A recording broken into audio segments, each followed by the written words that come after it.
Good evening, good evening, good evening. Connect होने का wait कर रहा हूँ मेरे बच्चों। Hello, hello, hello.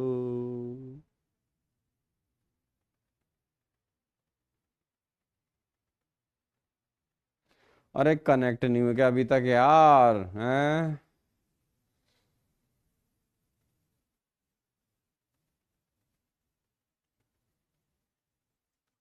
अबे 5 मिनट हो गए। कनेक्ट हो गए क्या भाई? हो गए शायद, हाँ हो गए, हो गए, हो गए। इतने सारे भगवान के नाम जैसे स्क्रीन पे आते हैं तो मैं समझ जाता हूँ ज- कि कनेक्ट हो गए। सर एकदम से नंबर आता है, राधे राधे, ओम नमः शिवाय। ठीक है, ठीक है, हो गया कनेक्ट। Very good. कैसे हो सर जी? बहुत बढ़िया। I am always fine. ठीक है। आहा। वाह वाह वाह सर, आप बहुत अच्छा डांस करते हो। अरे यार मैं I am fine, fine, fine. Okay चलो, बहुत बढ़िया, बहुत बढ़िया। हाँ ठीक है, खुश रहो मेरे बच्चे प्रवीण। अच्छा, thank you Adarsh, thank you. चलो ठीक है। डांस एक्चुअल में म्यूजिक के हिसाब से करना पड़ता है ना। डांस तो मैं दूसरे तरह का भी करता हूँ, अमिताभ बच्चन वाला भी करता हूँ। मेरे को जितेंद्र का भी डांस करना, धर्मेंद्र का भी डांस करना था, लेकिन प्रॉब्लम क्या है कि म्यूजिक के हिसाब से डांस करना पड़ता है। ओके क्या है? शुभ मन्य चक्रवर्ती। और खुश रहो मेरे बच्चे, खुश रहो। Good evening sir. ठीक है, गुड इवनिंग, गुड इवनिंग। जय जैनेन्द्र। बहुत सारे बच्चों के अलग अलग नमस्ते यार। गॉड अलग अलग आ रहे हैं, है ना? फॉर्म, सबके फॉर्म अलग अलग है। ठीक। सर आपके चरणों में मेरा सर। अरे सर, अरे खुश रहो, खुश रहो। नहीं, ठीक है, ठीक है। चलो मेरे प्यारे बच्चों, लास्ट क्लास में हम इलेक्ट्रोलाइटिक सेल की बात कर रहे थे और मैंने आपको छोटा सा होमवर्क भी दिया था, वो बाद में डिस्कस कर लेंगे, है ना? अब आराम से सुने। जय जैनेन्द्र। ठीक है। हाँ ठीक है, अब सुनो सर। अब हम लास्ट क्लास में बात कर रहे थे कि किसी भी, आप सर डांस किए थे, हाँ जी, हाँ हाँ हाँ हाँ। आई थिंक इंस्टा पे डाला था, यूट्यूब पे डाला होगा, मुझे ध्यान, यूट्यूब पे भी डाला हुआ है मेरे ख्याल से, है ना? हाँ ठीक है, ठीक है, शुक्रिया, शुक्रिया, धन्यवाद, धन्यवाद। ओके ओके, चलो ठीक। अब सुनो रे, इलेक्ट्रोलाइटिक जो सेल होता है उसमें लास्ट क्लास में हम जानने से पहले 1 फेराडे की इंपॉर्टेंस समझी थी। 1 फेराडे होता है charge of 1 mole of electron. और उसके अलावा मैंने कहा था किसी भी इलेक्ट्रोलाइटिक सेल या किसी भी इलेक्ट्रोकेमिकल सेल में जब भी 1 फेराडे चार्ज पास होता है तो 1 इक्वलेंट या 1 gram equivalent of substance anode पर ऑक्सीडाइज होता है और 1 ग्राम इक्वलेंट सब्सटेंस का कैथोड पर रिड्यूस होता है। इसका सिंपल लैंग्वेज में मतलब ये याद रखना है एग्जाम में कि 1 फेराडे चार्ज पास करते ही किसी भी सब्सटेंस का एनोड पर जो वेट कंज्यूम हुआ, ठीक है, वो उसका इक्विवेलेंट मास कहलाएगा, है ना? और 1 फेराडे चार्ज पास करने से किसी भी सब्सटेंस का जो वन 1 फेराडे चार्ज पास करने से किसी भी सब्सटेंस का जो वेट कैथोड पर डिपॉजिट होगा वो उसके 1 ग्राम इक्विवेलेंट या उसके इक्विवेलेंट मास के बराबर होगा। हाँ, होमवर्क डिस्कस करेंगे बेटा, क्लास के एंड में डिस्कस करेंगे, हो गया ना? मैंने लास्ट क्लास में होमवर्क भी दिया था। अब देखो, लास्ट क्लास में जो सुना था आपने, अब उसको अपन अप्लाई भी कर लेते हैं मेरे बच्चों। कैसे करेंगे देखिए सर। अब आप कि सर देखो, जैसे मान लो कोई भी रिएक्शन है, सपोज के कन्वर्टिंग इनटू के प्लस प्लस इलेक्ट्रॉन, आप बोलोगे ठीक है सर। तो आप आराम से देख रहे हैं कि पोटेशियम के प्लस में जा रहा है तो 1 मोल इलेक्ट्रॉन, 1 मोल पोटेशियम 1 मोल इलेक्ट्रॉन रिलीज कर रहा है। आपने जो रिडॉक्स पढ़ा उसकी लैंग्वेज में स्कैन फैक्टर 1 है और यहां इसको ऐसे बोलते हैं कि बाय 1 फेराडे 1 मोल के ऑक्सीडाइज। ऑक्सीडेशन रिडक्शन तो टेक्निकल टर्म है, इंडस्ट्रियल लेवल पर ऐसा कंजप्शन हो गया तो आप बोलोगे हाँ सर ऑक्सीडाइज या कंज्यूम लिख सकते हैं। तो बाय 1 फेराडे मतलब 1 मोल इलेक्ट्रॉन का जो चार्ज होता है 1 मोल पोटेशियम ऑक्सीडाइज होगा। तो इसका मैंने लास्ट क्लास में जाने से पहले कहा था कि 1 फेराडे चार्ज पास करते किसी भी सब्सटेंस का जो मास ऑक्सीडाइज हो जाएगा, रिड्यूस हो जाएगा या नॉर्मल लेमैन की लैंग्वेज में कंज्यूम हो जाएगा, प्रोड्यूस हो जाएगा, वो उसके इक्विवेलेंट मास के बराबर होगा। ठीक है, तो 1 फेराडे चार्ज पास करने से 1 मोल पोटेशियम ऑक्सीडाइज हो रहा है, तो मास ऑफ जो 1 मोल पोटेशियम है वो ही उसके इक्विवेलेंट मास के बराबर होगा। किसके बराबर होगा? इक्विवेलेंट मास के बराबर होगा। मतलब आपका इस सिचुएशन में जो मोलर मास है पोटेशियम का वो इक्विवेलेंट मास ऑफ पोटेशियम के बराबर होगा। ठीक है, अभी मैं एग्जांपल चेंज करता हूं और अच्छा लगेगा आपको। जैसे मान लीजिए कोई भी रिडक्शन की रिएक्शन है, ऑक्सीडेशन की, कोई सी भी ले सकते हैं। सपोज करो Cu2 plus 2 electron converting into Cu। ठीक है बेटा, तो अब देखो 2 मोल इलेक्ट्रॉन है, तो इसको ऐसे लिखो, by 2 Faraday charge, by 2 Faraday 1 mole Cu2 plus reduced. ठीक है, या ऐसे बोली 1 मोल कॉपर प्रोड्यूस हो रहा है, तो बाय 1 फेराडे क्या हो जाएगा बेटा? By 1 Faraday half mole Cu2 plus reduced. ठीक है, या आपकी नॉर्मल लैंग्वेज में कंज्यूम हो रहा है बेटा, जो आपको अच्छा लगे, ये फॉर्म हो रहा था। तो अभी अभी मैंने कहा था कि 1 फेराडे चार्ज पास करने से किसी भी सब्सटेंस का जो मास ऑक्सीडाइज होगा या कंज्यूम होगा या रिड्यूस होगा या प्रोड्यूस होगा, जो वर्ड आप यूज करना चाहे, कोई गैस होता है इवॉल्व होना बोल दीजिए, तो 1 फेराडे चार्ज पास करने से half mole Cu2 plus reduce हो रहा है। तो इसका मतलब ये हुआ कि इक्विवेलेंट मास अगर मैं पूछूंगा Cu2 प्लस का, तो क्या निकलेगा? Mass of half mole Cu2 plus. ठीक है, तो ये किसके बराबर हो जाएगा बेटा? ये हो जाएगा molar mass of Cu2 plus divide by two. मतलब हाफ मोल Cu2 प्लस का जो मास होगा वो आपका हाफ मोल Cu2 प्लस का जो मास होगा वो उसका इक्विवेलेंट मास कहलाएगा। आप जब पढ़ते थे रेडॉक्स में तो हम ऐसे बोलते थे equivalent mass is equal to molar mass divide by N factor. मतलब ये हमारी लैंग्वेज में रेडॉक्स में इसको हम एन फैक्टर बोलते थे। क्या बोलते थे? N factor. तो आपने जो रेडॉक्स में पढ़ा हुआ है वहां लैंग्वेज हम थोड़ा अलग बोलते हैं।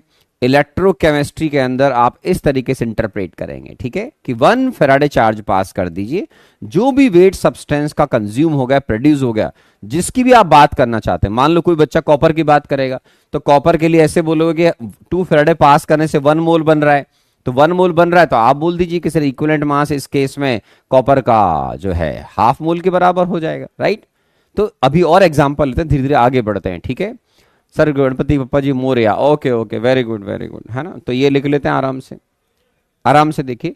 तो एक मैंने एग्जांपल ऐसा लिया जिसमें आप केवल 1 मोल इलेक्ट्रॉन रिलीज कर रहा है सब्सटेंस, यहां गेन कर रहा है, रिलीज गेन जो आपको अच्छा लगे, ऑक्सीडेशन का लो, रिडक्शन का लो, वट एवर यू लाइक। ठीक है, और सुन लेते हैं। जैसे मान लो एल्यूमिनियम है, अब Al converting into Al3 plus 3 electron, तो ये भी ठीक है सर। तो by 3 Faraday 1 mole aluminium oxidise. ठीक है, तो आप ऐसे बोल लीजिए by 1 Faraday 1/3 mole aluminium oxidise. ठीक है, तो इसका मतलब सीधा सीधा इक्विवेलेंट मास ऑफ एल्यूमिनियम क्या हो गया? Molar mass of aluminium divide by 3। Redox में आप इसी को बोलते थे एन फैक्टर। मतलब अगर आपको ध्यान रहा हो तो रेडॉक्स में आपने क्या पढ़ा था? N factor of aluminium is just 3। कैसे बोलते थे बेटा? Number of moles of electron release by 1 mole of substance, ऐसे हम बोलते थे रेडॉक्स के अंदर। तो Al का एन फैक्टर 3 होते हैं, यहीं से दिख रहा है। और अगर फेराडे कॉन्सेप्ट समझ रहे हो तो 3 मोल इलेक्ट्रॉन का मतलब 3 फेराडे हो गया बेटा। तो by 3 Faraday charge 1 mole aluminium oxidise, 1 Faraday से 1/3 मोल एल्यूमिनियम ऑक्सीडाइज होगा। तो इसका मतलब इक्विवेलेंट मास एल्यूमिनियम का मोलर मास डिवाइड बाय 3 माना जाएगा। और किसी को डायरेक्ट याद हो एन फैक्टर तो कोई बात नहीं, वो वैसे भी कर लेगा। एन फैक्टर तो आपको तो याद ही है कि इक्विवेलेंट मास क्या होता है? Molar mass divide by N factor होता है। तो वट एवर यू लाइक, ठीक है, ऐसा अपन सॉल्व कर सकते हैं। और अच्छा एग्जांपल लेता हूं मैं भी आपके लिए, और ले लेंगे, एक दो तीन एग्जांपल लेते जाओ आराम आराम से।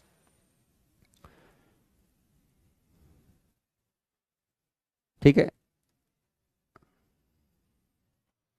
तो अब और बात करते हैं मेरे बच्चों। जैसे मान लीजिए आप बात कर रहे हैं कि सर 2H+ आयन एक्वस, ठीक है, हाइड्रोजन इलेक्ट्रोड में आपने ऐसा रिएक्शन दिया हुआ, हाइड्रोजन गैस। आप दोनों के लिए बात भी करना चाहे दोनों के लिए बात करो, कोई टेंशन नहीं है। ये आयन है वो गैस है, तो बहुत बढ़िया सर।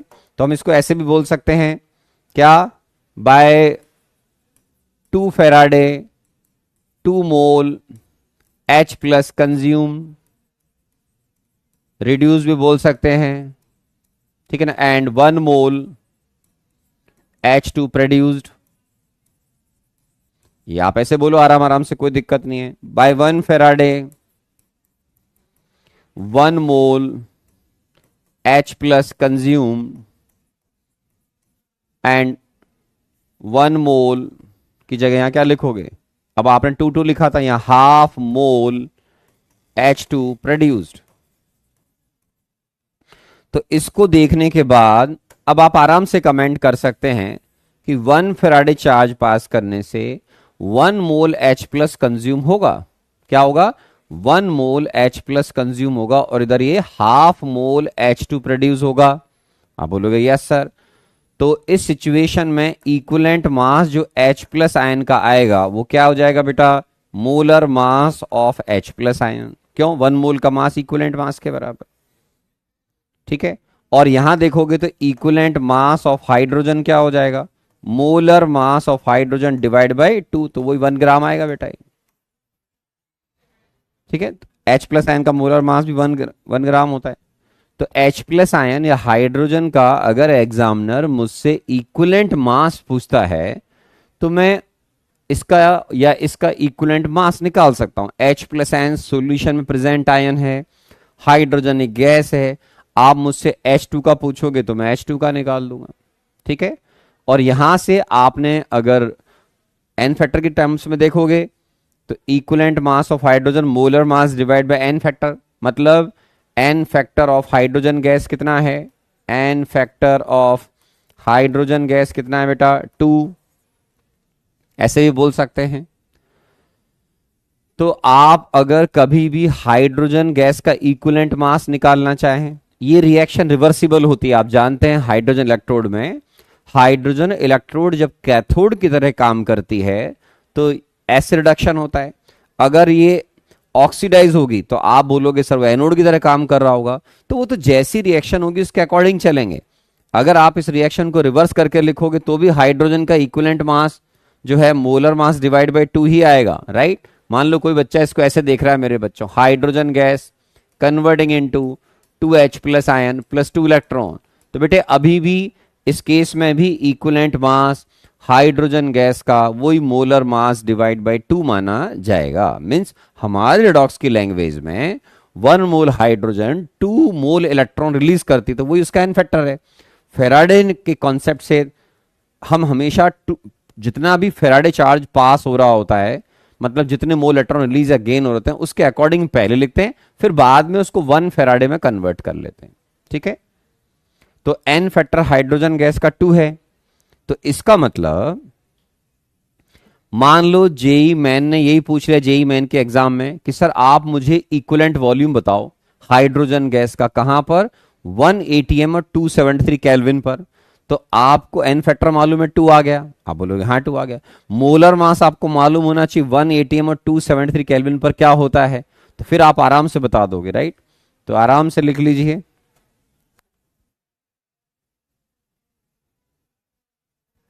लिख लिया भाई साहब। ठीक है, हाँ तो अब आगे चलते हैं सर। अब देखिए इसमें, तो आप इस केस में ऐसा बोलिए कि equivalent volume of hydrogen gas at 1 atm and 273 kelvin. तो लास्ट क्लास का याद है क्या लिखा था मैंने, मोलर वॉल्यूम 22.4 डिवाइड बाय 2, तो ये आएगा 11.2 लीटर। ठीक है, और एग्जाम में अगर लिखा हो एसटीपी, एसटीपी का मतलब 22.7, वो भी लिखता हूं मैं आपके लिए, equivalent volume of hydrogen gas at 1 bar and 273 kelvin, तो ये बेटा 22.7 डिवाइड बाई 2, 11.35 लीटर लिखना। ठीक है,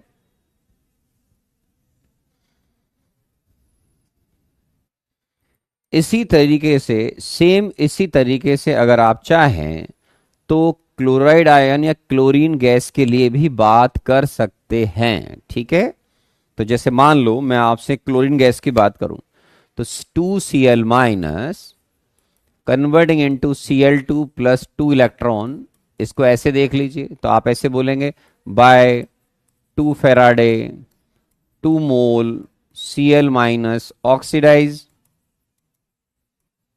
ठीक है ना, और साथ में बोलेंगे 1 मोल Cl2 फॉर्म। तो Cl माइनस तो कंज्यूम हो रहा है मेरे बच्चों, हाँ बोलोगे हाँ कंज्यूम हो रहा है सर। वो 1 मोल Cl2 फॉर्म हो रहा है, बोलोगे ये भी सही बात है सर। तो बाय 1 फैराडे निकाल लो मेरे बच्चों,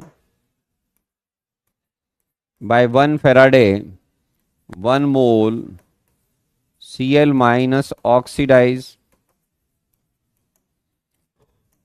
1/2 मोल Cl2 फॉर्म हो रहा है सर। तो अगर मैं आपसे पूछूंगा कि बेटे Cl माइनस का इक्विवेलेंट मास क्या होगा, तो आप बोलोगे सर मोलर मास के बराबर। Molar mass of Cl minus 35.5 ग्राम। मैं बोलूंगा बेटा इक्विवेलेंट मास ऑफ Cl2 क्या होगा, तो आप बोलेंगे 1 मोल का मास मतलब मेरे बच्चों मोलर मास। तो molar mass of Cl2 divide by 2, तो ये भी 71 डिवाइड बाई 2 35.5 ग्राम आएगा। ठीक है, और मैं अगर आपसे बोलूं equivalent volume of Cl2 at 1 atm and 273 kelvin, तो बेटे 22.4 डिवाइड बाई 2 मतलब 11.2 लीटर आएगा। तो इसका इक्विवेलेंट वॉल्यूम भी हाइड्रोजन गैस की बराबर होता है, क्योंकि इसके लिए भी एन फैक्टर यहां पर 2 नजर आ रहा होगा आपको, देख लीजिए। ठीक है, तो आराम से देख लीजिए।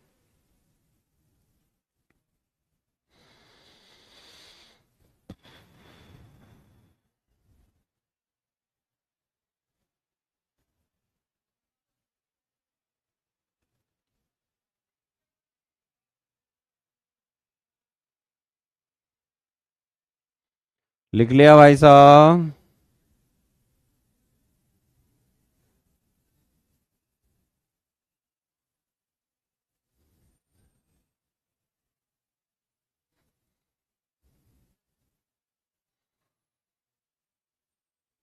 नेक्स्ट मान लीजिए कोई और एग्जांपल लेना चाहें सर, बिल्कुल वाई नॉट। इधर देखो, ये 2OH माइनस एक्वस, इसके ऑक्सीडेशन से ऑक्सीजन गैस बनती है मेरे बच्चों, तो 12O2G प्लस 2 इलेक्ट्रॉन। तो ये अच्छा केस है, इंटरेस्टिंग केस है, अच्छे बच्चों के लिए बहुत बढ़िया केस है। बाय 2 फैराडे आप देखिए 2 मोल OH माइनस कंज्यूम हो रहा है आपका, 1/2 मोल O2 प्रोड्यूस हो रहा है। आप बोलोगे सही है सर। बाय 1 फैराडे क्या लिखोगे बेटा, 1 मोल OH माइनस कंज्यूम हो रहा है, या 1/4 मोल O2 प्रोड्यूस हो रहा है। तो अब इस सिचुएशन में बाय 1 फैराडे, तो इसका मतलब क्या हुआ मेरे बच्चों, इक्विवेलेंट मास OH माइनस हो गया molar mass of OH minus के बराबर कितना, 17 ग्राम। और अगर मैं पूछूं कि बेटा इक्विवेलेंट मास O2 का क्या होगा, तो आप बोलेंगे 1 मोल के मास को 4 से डिवाइड कर दूं, means molar mass of O2 divide by 4, 32 divide by 4 8 ग्राम। ध्यान रखें।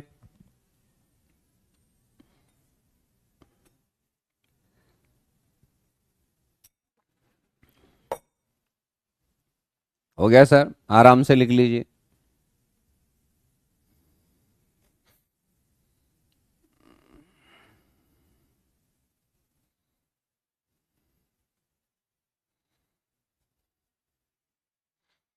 एक बच्चा बोल रहा है सेल रिएक्शन में आएगा तब कैसे करेंगे? अरे बेवकूफ बच्चे, मेरे प्यारे बेवकूफ बच्चे, सेल रिएक्शन तो एन नहीं दिखता है? एन की वैल्यू का मतलब क्या था? Electron exchange between oxidising agent and reducing agent, या ऐसे बोल लीजिए एनोड से कैथोड की तरफ कितने चार्ज नेट इलेक्ट्रॉन फ्लो होंगे, तो एन फैक्टर तो पता लग जाएगा ना आपको। तो आप देख लो एनोड पर आपका कितना सब्सटेंस ऑक्सीडाइज हो रहा है, कैथोड पर कितना बन रहा है, वेरी सिंपल।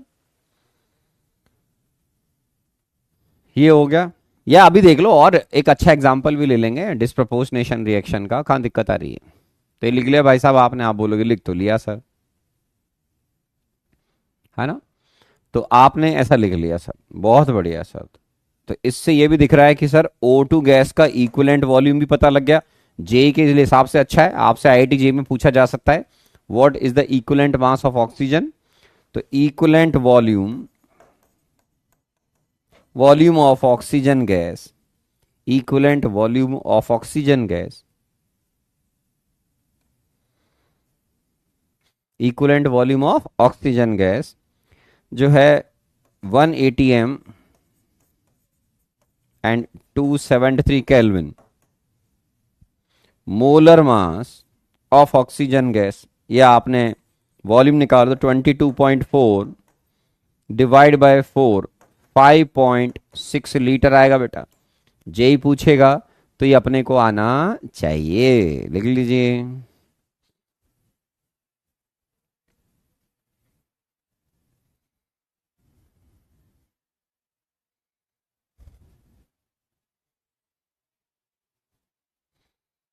ठीक है, तो ये हाफ रिएक्शन है। हाफ रिएक्शन का मतलब होता है एनोड या कैथोड की रिएक्शन है। अगर एनोड कैथोड की रिएक्शन को कंबाइन करके लिख दोगे तो वो आपके रिडॉक्स बन जाएगी। आपने पढ़ा नहीं कि ZnCO2+ वाले एग्जांपल? तो और चाहो तो और एग्जांपल ले लो, ये लो, ले लेता हूं मैं आपके। ये देखो एग्जांपल देखो, ZnS+2Ag+ ion aqueous converting into Zn2+ ion +2AgS। ये लो रिडॉक्स में, अपन ने पढ़ा नहीं कैसे, एग्जांपल किए हुए बेटा क्लास के अंदर। तो अब इसमें आपको मालूम होना चाहिए कि इन दोनों के बीच में कितने मोल इलेक्ट्रॉन एक्सचेंज हुए। अगर भूल गए हो तो एनोड की रिएक्शन याद होगी आपको। ZnS किस में गया? Zn2+ +2 इलेक्ट्रॉन में गया। ऐसे लिख लेना बेटा एग्जाम में, अगर कोई दिक्कत आ रही हो तो। एनोड कैथोड पर क्या होता है बेटा? रिडक्शन। तो क्या होगा बेटा? अब इधर देखो सामने, ये सिल्वर आयन को आप रिड्यूस करोगे किसमें बेटा? सिल्वर आयन में। फिर आप जानते दोनों में इलेक्ट्रॉन बराबर नहीं है, तो बैलेंसिंग ऑफ रिडॉक्स में सिखाया जाता है। तो आप इस रिएक्शन को क्या करोगे? 2 से मल्टीप्लाई कर दोगे बेटा। 2 से मल्टीप्लाई कर दोगे तो अब ये रिएक्शन बैलेंस हो जाएगी मेरे बिट्टू। तो ये आ जाएगी हमारी सेल रिएक्शन। अब इस सेल रिएक्शन में आपको मालूम होना चाहिए ना, मेरे से पूछने की जरूरत ही नहीं है मेरे लाल, कि इसमें एन का वैल्यू अब 2 हो गया ना। 2 दिख रहा है? सब बच्चों को अपनी आंखों से दिखना चाहिए कि एन का वैल्यू 2 है इसमें। ये ZnS+2Ag+ converting into Zn2+ +2Ags मेरे बच्चों, ये लो। ठीक है, ये लो। तो एन का वैल्यू 2 मालूम, मतलब 2 फेराडे, 2 फेराडे चार्ज एनोड से कैथोड की तरफ फ्लो हुआ। तो इसको चाहो तो अब आपकी अपने आप ही कर लेना चाहिए। अब आपको फिर भी नहीं कर पा रहे तो मैं कर देता हूं। बाय 2 फेराडे चार्ज, अब बताओ किसका निकालना है इक्विवेलेंट मास? देख लो आराम से। 1 मोल Zn कंज्यूम हो रहा है, तो आप इसको ऐसे बोलते हैं अपनी लैंग्वेज में, Zn कंज्यूम हो रहा है। कोई दूसरा बोल लेगा सर रिड्यूस हो रहा है, उसकी चॉइस है। ऑक्सीडाइज बोल लो, ठीक है। कोई सिल्वर पे कंसंट्रेट कर रहा है तो बोलेगा 2 मोल सिल्वर आयन रिड्यूस बोल लो, कंज्यूम्ड बोल लो, जो आपको अच्छा लगे। ठीक है। अब बाय 1 फेराडे चार्ज क्या लिखोगे बेटा? बाय 1 फेराडे चार्ज, ठीक है। तो क्या लिखोगे बेटा? हाफ मोल Zn ऑक्सीडाइज, ये लो, या 1 मोल Ag+ कंज्यूम या रिड्यूस, जो वर्ड ठीक लगे तुमको। तो आ गया ना, 1 फेराडे चार्ज पास करने से किसी भी सब्सटेंस का जो वेट कंज्यूम होगा या प्रोड्यूस होगा वही उसका इक्विवेलेंट मास होता है। तो इक्विवेलेंट मास जिंक का हो गया मोलर मास डिवाइड बाई 2, अपने आप कर सकते हैं। Equivalent mass of silver ion in this case is molar mass of silver ion. ये लीजिए, तो इक्विवेलेंट मास आप आराम से निकाल सकते हैं, ठीक है ना। एग्जाम में अगर अपने को बेसिक्स को यूज करना नहीं आया तो इसका मतलब अपन फेल होंगे, उसमें कोई डाउट नहीं होता है ना।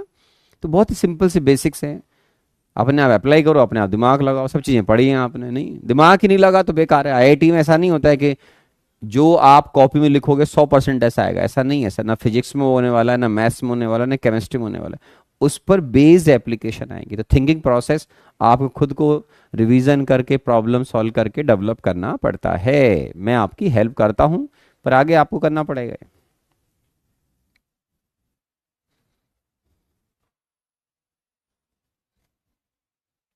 ठीक है ना। तो जो आपने रिएक्शन लिखा है सर, इस रिएक्शन के हिसाब से फर्स्ट क्लास सब आपको आना चाहिए, मुझसे कुछ भी पूछने की जरूरत नहीं है, खोपड़ी होनी चाहिए अपने अंदर, ठीक है। तो ये आ जाएगा सर। और मान लो, चलो एक डिफिकल्ट एग्जांपल भी ले लेते हैं कि सपोज करो हम मेरे बच्चों बात करते हैं डिसप्रपोर्शनेशन रिएक्शन की। रेडॉक्स में पढ़ा हुआ है आपने, क्या पढ़ा हुआ है? Disproportionation reaction.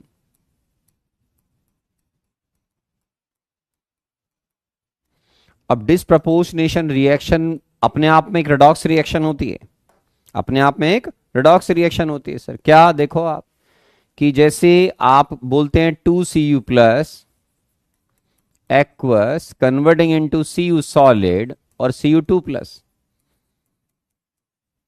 आपने पढ़ा हुआ है। हालांकि इतना लंबा हम खींचते नहीं इलेक्ट्रोकेमिस्ट्री, बट बच्चों ने एक दो क्वेश्चन पूछे इतना बता रहा हूं, अदरवाइज तो दो एग्जाम्पल से दिमाग चल जाना चाहिए अपना एग्जाम में, समझदार बच्चों के लिए ना। पर जैसे भी रिएक्शन है, अब ये डिसप्रपोर्शनेशन रिएक्शन है, बिकॉज कॉपर का नंबर यहाँ +1 है, राइट। ये 0 है और वहां +2 दिख रहा है आपको। तो इसको तो बोलते हैं मेरे बच्चों रिडक्शन, और इसको बोलते हैं ऑक्सीडेशन। चाहो तो सेपरेट रिएक्शन लिख लो। कैसे लिखोगे? एनोडिक रिएक्शन ये बना दो जिस पर ऑक्सीडेशन हो रहा है, Cu प्लस, ठीक है। ये किस में जाएगा?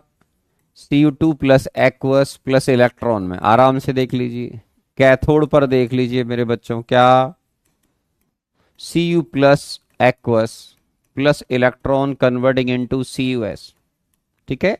इन दोनों रिएक्शन को ऐड कर दीजिए, तो आपको दिखेगा ना कि यहां पर 1 फैराडे चार्ज ट्रांसफर हो रहा है एनोड से कैथोड की तरफ। नेट रिएक्शन जब बैलेंस करते हैं तो आपको रिडॉक्स में सिखाया गया, वो यहां फालतू किसी को पूछने की जरूरत नहीं है कि अगर दोनों हाफ रिएक्शन में एन के वैल्यूज अलग अलग हैं तो किसी रिएक्शन को आपको किसी फैक्टर से मल्टीप्लाई करना पड़ सकता है। तो वो आपने पहले सीखा हुआ, इस पर हम बात नहीं करेंगे। तो यहां पर आप देख रहे हैं कि 1 फैराडे चार्ज एनोड से कैथोड तरफ फ्लो होगा तो ये रिएक्शन हो जाएगी। तो ये हमारी ओवरऑल रिएक्शन हो गई। आप बोलोगे हाँ सर ओवरऑल रिएक्शन हो गई। तो अब इसमें क्या हो रहा है? 2Cu plus aqueous converting into Cu2 plus aqueous plus Cus,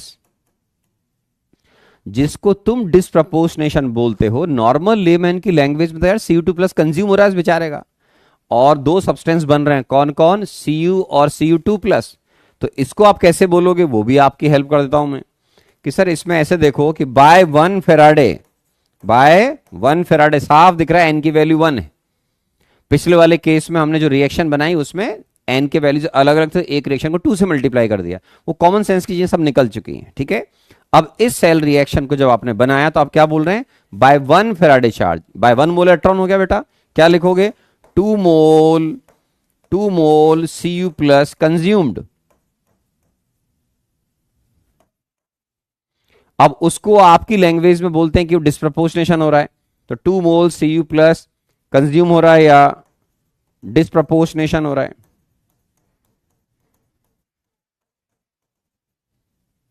ठीक है ना। तो यहां पर 2 मोल Cu प्लस का कंजप्शन हो रहा है, ऐसे बोल लीजिए आप, या डिस्प्रपोर्शनेशन हो रहा है। तो मैंने क्या कहा था आपसे? 1 मोल सब्सटेंस को 1 फैराडे चार्ज पास करने से 1 फेराडे चार्ज पास करने से किसी भी सब्सटेंस का यार जो भी मास कंज्यूम हो गया तो हो गया, यहाँ 2 मोल Cu प्लस कंज्यूम हुआ है, तो उसकी वजह से सीधा सीधा जो इक्विवेलेंट मास है Cu प्लस का वो हो जाएगा 2 into molar mass of Cu plus, मतलब 2 इंटू 63.5 ग्राम, ये होगा सर इसमें। तो ये ऐसे केसेस कम होते हैं जहां पर इक्विवेलेंट मास मोलर मास से ज्यादा होता है, तो मोलर मास यहां पर डबल आएगा, और ये है 2 इंटू 63.5। और अगर आप रेडॉक्स की लैंग्वेज में चलेंगे तो रेडॉक्स में मैंने एक अलग तरीके से सिखाया था कि एन फैक्टर, कलर ही चेंज करता हूं भाई साहब, कि एक फॉर्मूला था, अगर बच्चों ने पढ़ा हो तो, क्या एन फैक्टर का एक फॉर्मूला था, n1 into n2 divide by n1 plus n2। यहां गौर से देखोगे तो n1 भी 1 है बैलेंस हाफ रिएक्शन में, इस बैलेंस हाफ रिएक्शन में n2 का वैल्यू भी 1 है, तो ये 1 into 1 divide by 1 plus 1 half आएगा। इसीलिए इस केस में तुमने ध्यान दिया होगा रेडॉक्स की लैंग्वेज में, तो इक्विवेलेंट मास रेडॉक्स में पड़ा हुआ है, क्या होगा, molar mass divide by N factor. तो आप ऐसे कर लो तो एक ही बात है, equivalent mass of Cu plus molar mass of Cu plus divide by half, तो क्या हो गया बेटा, 2 into molar mass of Cu plus. तो जो रेडॉक्स में पढ़ा वहां कुछ थोड़ा सा अलग तरीके से बोला गया था, क्योंकि उस समय आप फेराडे कॉन्सेप्ट नहीं समझते थे, आज समझते हैं, तो उनको इस तरीके से डिटेल में जाकर हम लिख सकते हैं। ठीक है, चाहे तो लिख लीजिए।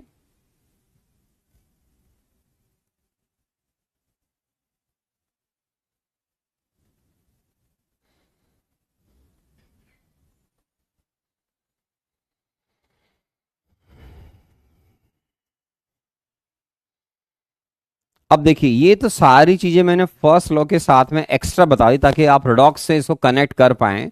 अगर आपका रिडॉक्स आपने पढ़ा हुआ याद है तो बड़ा आसान सा लगता है मामला, कि सर एक तरीके से जैसे एक बच्चा लिख भी रहा है, इनडायरेक्टली ऐसा लग रहा है रिवीजन सा चल रहा है। हाँ, अपने अपने कॉन्सेप्ट हैं, अच्छे से अगर वो याद होगा तो ये बड़ा इजी लगेगा मामला। अब आगे बढ़ते हैं। अब नेक्स्ट आता है मेरे बच्चों second law of electrolysis, second law of electrolysis. ठीक है ना, काफी समय दे दिया इन चीजों को। तो सेकंड लॉ ऑफ इलेक्ट्रोलाइसिस, अब इसमें क्या होता है सर, बहुत बेसिक लेवल पे जाओ, कि सर आपने ये सीखा हुआ है कि W बाई ई जो है उसको हम Q बाय एफ या I इंटू टी अपॉन 96500 बोलते हैं। आपने पढ़ा होगा, आप बोलोगे बिल्कुल पढ़ा होगा। तो इसका बेसिक क्या है कि अगर मैं Q को कांस्टेंट लूं, if Q is equal to constant, ठीक है, तो इस सिचुएशन में then W by E is equal to constant हो जाएगा। ठीक है ना, और इसको हम ऐसे ही बोलते हैं W इज प्रोपोर्शनल टू ई। तो सेकंड लॉ को बोलने का तरीका क्या है वो बताऊंगा अभी मैं, लेकिन इस सेकंड लॉ को बहुत तरीके से बोला जा सकता है। क्या, अगर आप किसी इलेक्ट्रोलाइट सॉल्यूशन में एक कांस्टेंट चार्ज पास करेंगे तो उसके इलेक्ट्रोड पर जो भी सब्सटेंस का वेट ऑक्सीडाइज या रिड्यूस होगा वो उसके इक्विवेलेंट मास के प्रोपोर्शनल होगा, ऐसा बोल सकते हो। आप बोलोगे हाँ सर क्यों, क्यू कांस्टेंट, फेराडे की वैल्यू अपने आप में कांस्टेंट है, ये कांस्टेंट तो डब्ल्यू बाई ई कांस्टेंट हो गया। अब इसको आप ऐसे समझो कि मैंने दो अलग अलग इलेक्ट्रोलाइट सॉल्यूशन लिए, दो अलग अलग मैंने इलेक्ट्रोलाइट सेल बनाए, दोनों में मैं सेम चार्ज पास कर रहा हूं, या फिजिक्स पढ़ा हो तो मैं इनको सीरीज में कनेक्ट कर दूं इलेक्ट्रोलाइट को। तो जब दो इलेक्ट्रोलाइट सॉल्यूशन को आप इफ, ठीक है, तो अपन इसको ऐसे बोल सकते हैं, when same charge is pass through two different electrolytic cell, or when two electrolytes solutions are connected in series,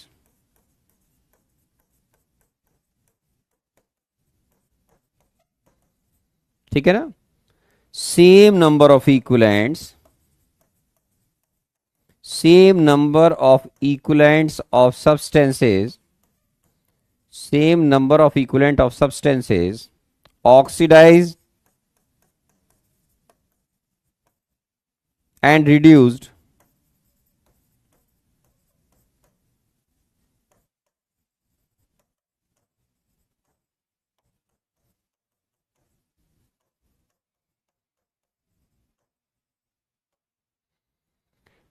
ठीक है। तो same number of equivalent of substances oxidise and reduced at their respective electrodes.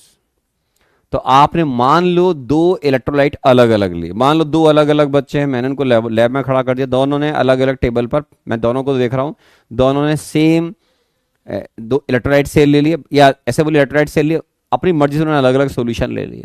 मैंने कहा बेटा दोनों को same charge पास करना है, दोनों सेम चार्ज पास करेंगे तो क्यू कांस्टेंट हो गया उनके लिए, ये Q F constant, W Y क्या हो जाएगा, कांस्टेंट हो जाएगा। तो इसका मतलब होता है कि मेरे जो दो स्टूडेंट अलग अलग एक्सपेरिमेंट कर रहे हैं, मान लो एक ने HCl का सॉल्यूशन ले रखा है, किसी ने सल्फ्यूरिक एसिड का या NaCl या KCl का सॉल्यूशन ले रखा है, व्हाटएवर। अब उन दोनों बच्चों के पास दो अलग अलग इलेक्ट्रोलाइट सेल हैं, एक बच्चे के पास भी एनोड कैथोड है, दूसरे के पास भी एनोड कैथोड है, तो 4 इलेक्ट्रोड हो गए। अब इन चारों इलेक्ट्रोड पर जो भी सब्सटेंसेस के वेट ऑक्सीडाइज होंगे या रिड्यूस होंगे, राइट, वो सेम होने चाहिए। क्यों? सेम चार्ज पास किया है, तो एनोड पर जितने इक्विवेलेंट किसी सब्सटेंस के कंज्यूम होंगे, या कोई गैस है तो प्रोड्यूस होंगे, या कोई सब्सटेंस रिड्यूस हो रहा है कैथोड पर तो उसके वो रिडक्शन हो जाएगा, तो सबके इक्विवेलेंट्स बराबर होने चाहिए। तो और या फिर आप फिजिक्स भी पढ़ते हो, मैं दो इलेक्ट्रोलाइट सॉल्यूशन को सीरीज में कनेक्ट कर दूं, तो सीरीज में कनेक्ट करोगे चार सेम पास हो जाएगा, वो मुझसे पूछने की जरूरत नहीं, फिजिक्स पढ़ते हो आप, ठीक है ना। तो सेम चार्ज पास होगा तो 4 इलेक्ट्रोड हो जाएंगे दो इलेक्ट्रोलाइट सॉल्यूशन में, तो चारों इलेक्ट्रोड पर बनने वाले सब्सटेंसेस या कंज्यूम होने वाले, प्रोड्यूस होने वाले सब्सटेंसेस के इक्विवेलेंट सेम होंगे। तो इसको बोलने के तरीके अलग अलग हो सकते हैं। When same charge is pass through two different electrolytic cell, or when two electrolyte solutions are connected in series, same number of equivalent of substances oxidized and reduced at their respective electrodes। ठीक है, ये आ गया sir, है ना।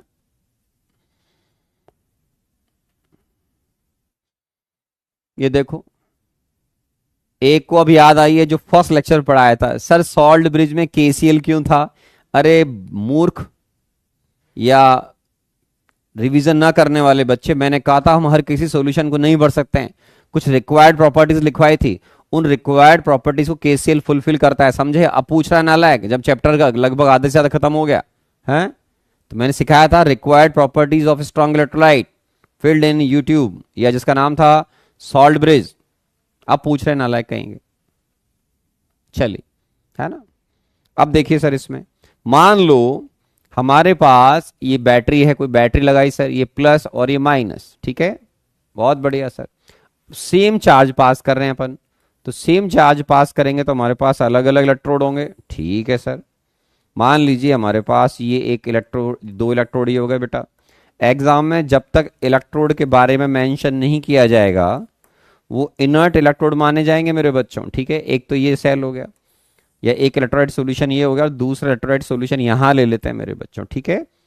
अब इसमें ये electrode हो गया, एक इलेक्ट्रोड ये हो गया सर। कईयों के बेसिक्स गायब है, 11th क्लास से उन्होंने पढ़ाई के नाम पर टाइम पास किया है, ऐसा काफी बच्चों को देख के फील आता है, ठीक है मेरे बच्चों। ये देखिए, और इन दोनों को भी यहाँ वायर से कनेक्ट कर दीजिए, सर्किट कंप्लीट हो जाएगा बेटा। तो आप बोलोगे ये भी ठीक है सर, है ना। अब ये दो इलेक्ट्रोलाइट सेल हैं, ध्यान रखना, इनको सीरीज में कनेक्ट किया, ओके। तो इस साइड से बैटरी में कोई सब्सटेंस ऑक्सीडाइज होगा, इलेक्ट्रॉन को पुश करेगा, ठीक है। अब यहां कोई ये एनोड हो जाएगा, अब ये तो कैथोड हो गया कि इसमें इलेक्ट्रॉन है, ये आ गया आपका सर। तो अब ये क्या लिखोगे आप, यहां पर लिख दो आराम से माइनस, ये फिर प्लस रहेगा, ये फिर माइनस रहेगा सर, ये फिर प्लस रहेगा। मतलब यहां से इलेक्ट्रॉन आएंगे, कोई सब्सटेंस रिड्यूस होगा, यहां पर कोई सब्सटेंस ऑक्सीडाइज होगा तो वो इलेक्ट्रॉन रिलीज करेगा, यहां पर कोई सब्सटेंस जो है फिर रिड्यूस होगा, यहां पर कोई सब्सटेंस ऑक्सीडाइज होगा, तो सर्किट कंप्लीट हो जाएगा। ये वायर्स जरूर से जरूर अटैच करें, उससे ये सॉल्यूशन के अंदर मेरे बच्चों सर्किट कंप्लीट हो गया। ठीक है, अब ये दो अलग अलग इलेक्ट्रोलाइट सॉल्यूशन है, आप अपनी चॉइस से इनमें मान लो हम कोई सॉल्यूशन ले लेते हैं। ठीक है, अब इसमें क्या होगा, मान लीजिए यहां पर कोई कंसंट्रेट, ये सिखाऊंगा मैं आने वाले टाइम में आपको, कंसंट्रेट HCl एक्वस सॉल्यूशन है, और यहां पर ये आपके पास मान लो कॉपर सल्फेट का सॉल्यूशन है 1m CuSO4 एक्वस सॉल्यूशन। ठीक है, तो आप अभी इसमें ये देखोगे कि इस इलेक्ट्रोड के एनोड पर, ये अभी मैं सिखाऊंगा आपको कि how we can identify products, जो आपके जो बच्चों को क्लियर नहीं होता, ढंग से क्लियर नहीं होता, टाइम पास कर रहे होते हैं वो, कि कैसे हम एनोड कैथोड की प्रोडक्ट को जज करते हैं। उसके लिए मेहनत करनी पड़ती है, कर लेना आप तो समझदार हो, मैं पढ़ाता हूं आपको। तो देखो अभी तो ये सिखाऊंगा मैं, अभी लिख के रख लें। इसमें एनोड पर क्लोरीन गैस बनती है, इसमें कैथोड पर जो है हाइड्रोजन गैस बनती है। मैंने जानबूझकर ऐसे सॉल्यूशन लिए कि जिनके प्रोडक्ट आपको आने वाले समय में आराम से आइडेंटिफाई हो जाएंगे, डोंट वरी। इसमें एनोड पर ऑक्सीजन गैस निकलेगी मेरे बच्चों, और इसमें कैथोड पर कॉपर डिपॉजिट होगा, कॉपर डिपॉजिट होगा। तो मैंने जानबूझकर ऐसा केस ले लिया कि जहां पर आपको अलग अलग सब्सटेंसेस बन रहे हैं। ठीक है, तो ये बैटरी, आपकी बैटरी हो गई जो पढ़ाया था मैंने आपको, इस बैटरी ने यहां से इलेक्ट्रॉन को पुश किया, यहां किसी सब्सटेंस ने उसको गेन किया। वो अभी मैं आपको रिएक्शंस पढ़ाऊंगा, मतलब रिएक्शंस में कैसे प्रोडक्ट आइडेंटिफाई करते हैं, बड़े स्टैंडर्ड केस हैं 2 3 4 5, वो आपको मालूम होने चाहिए। फिर यहां पर किसी सब्सटेंस इलेक्ट्रॉन ऑक्सीडाइज रिलीज किए, क्योंकि यहां पर ऑक्सीडेशन होगा, तो आपको ये मालूम होना चाहिए कि ये हमारा कैथोड होता है, पॉजिटिव हमारा एनोड होता है। ठीक है, ये तो याद होगा आपको, ये हमारा कैथोड हो गया बेटा। फिर यहां पर कोई सब्सटेंस एनोड पर इलेक्ट्रॉन रिलीज करेगा, वो इधर कोई गेन करेगा, फिर यहां पर कोई सब्सटेंस इलेक्ट्रॉन को रिलीज करेगा और वो बैटरी में चले जाएंगे, तो सर्किट कंप्लीट हो जाएगा। तो अब यहां पर आप अगर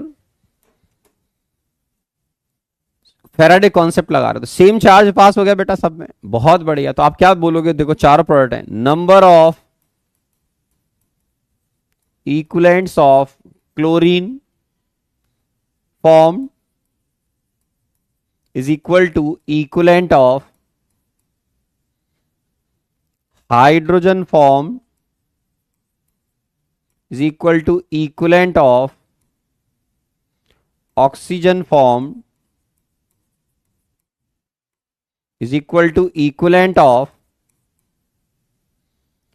copper formed, या डिपॉजिट बोल लीजिए, 4 बनेंगे। तो चारों के लिए आप आराम आराम से ऐसे लिख सकते हैं कि सर वेट ऑफ क्लोरीन जो भी बनेगा divide by equivalent mass of chlorine, number of equivalents हो गया बेटा, is equal to weight upon weight of hydrogen gas divide by equivalent mass of hydrogen gas, weight of oxygen gas divide by equivalent of oxygen gas, weight of copper divide by equivalent mass of copper.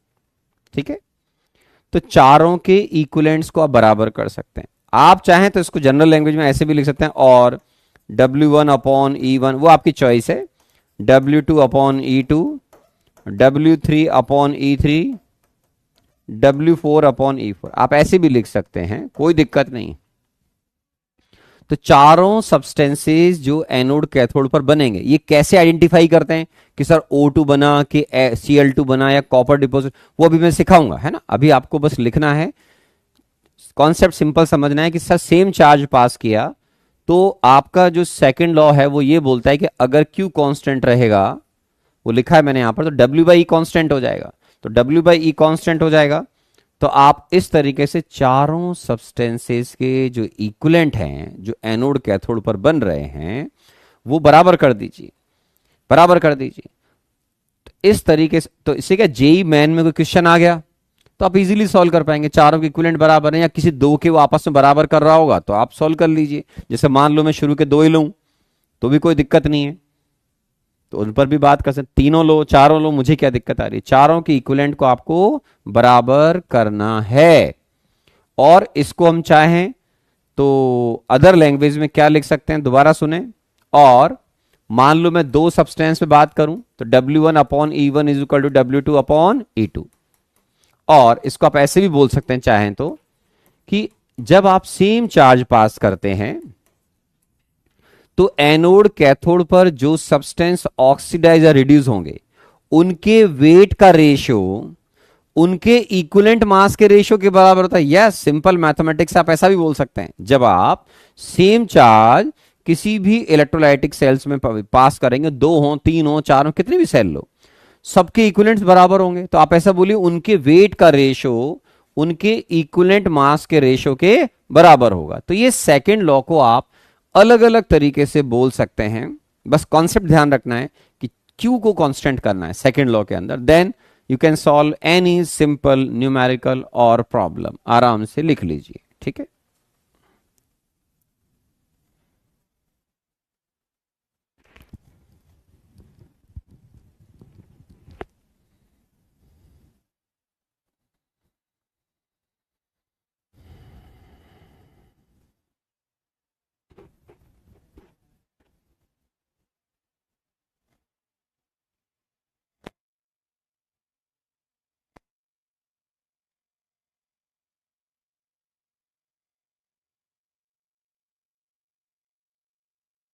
हो गया, और लिखो।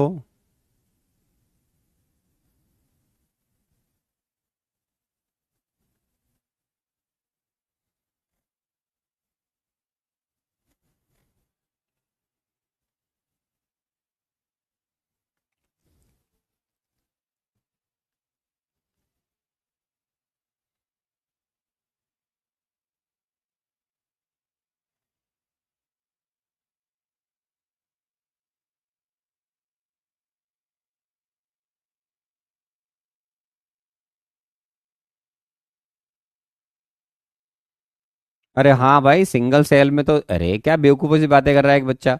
अरे anode cathode पर reaction तो balance करके बनाना, charge तो same ही होगा एनोड कैथोड पर। एनोड से जितने इलेक्ट्रॉन निकलेंगे वो कैथोड पर गेन करेगा, वेरी सिंपल, इसमें क्या पूछना है।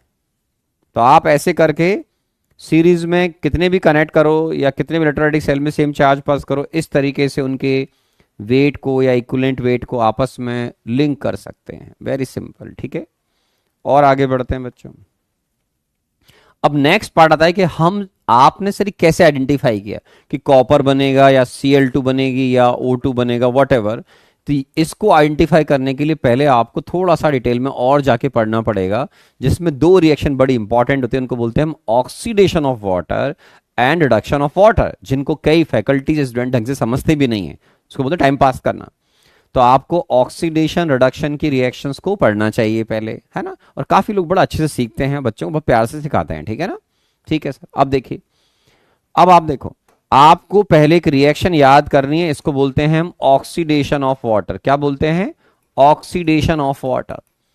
सारे अच्छे बच्चों को आज के बाद ये रिएक्शन याद होनी चाहिए। तो पहले मैं एक काम करता हूं, आपके लिए एक हेडिंग डालता हूं, क्या? Electrolysis, electrolysis of electrolyte, electrolyte solution.